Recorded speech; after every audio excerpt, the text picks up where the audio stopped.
Charging is Webcke. Webcke. Look at Webcke come back. Running as hard and as powerful as he possibly can. He's the chief. Oh!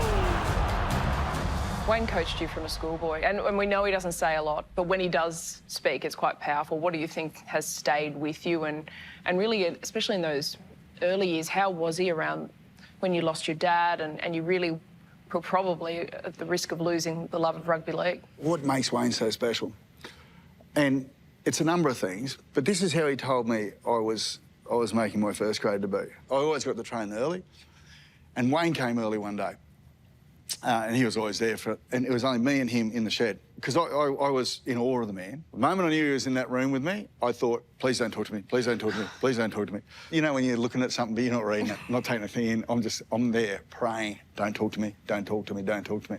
He comes walking towards me, and he had to walk past me to go in to do some weights, which is what he was doing. I was, he's just going to go to the gym, he's not going to bother, he's going to walk past. And now I thought he's getting closer, and I thought, no, he's going to go past, he's going to go past. I started to relax. No, he's come toward me. And then I turned around, Wayne. Didn't know what to say. You know, he said to me, you're in first grade this weekend, don't f it up. That's what it was. Yeah. And people would say to you, what an awful thing to do to a young man. He said it that way because he knew exactly who I was.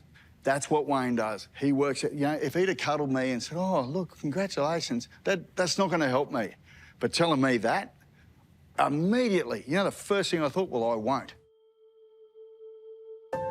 The other thing that cemented him for me, and I will never, ever forget, when Dad was killed, one of the things about losing a loved one in a way that we lost Dad, it's meaningless. And so Dad's ripped away, and it means nothing. He's just gone.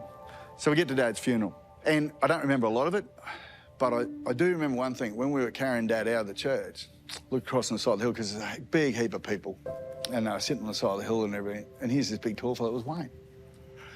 And he'd come to Dad's funeral. And people say to me, well, of course you did. Well, no, I was part of a group of hundreds of maybes, right?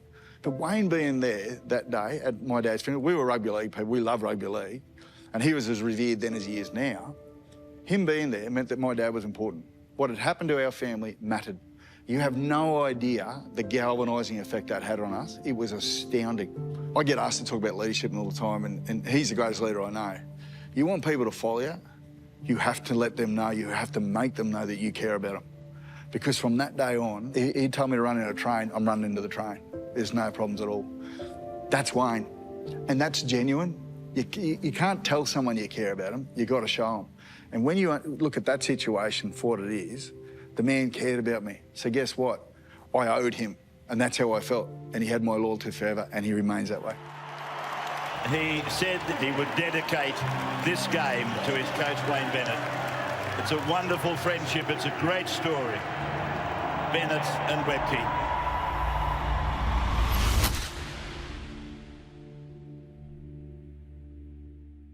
Growing up in Leeburn, that's obviously shaped the man you are. Were you a hot-headed kid? Were you always pretty gung-ho? Mum took me to play rugby league because I had a terrible temper. Oh, really? Terrible. Really? Terrible, yeah. Because you weren't like a liability through your career. Oh, yeah, but if you have a look, if you pick up... Just right on the line. My highlight reel of fights, right? Yes. Because what would happen, I can't fight, never have been able to, but I'd lose my temper and I'd push the wrong bloke. I always managed to pick blokes like, oh, let's say Kevin Campion. Yeah, I know. Who can chuck him. Can go. Yeah, probably shouldn't have done that. And a bit of a smack in the chops. And Webcke and Campion. Oh, there's no love lost. Old teammates blowing up at Ericsson.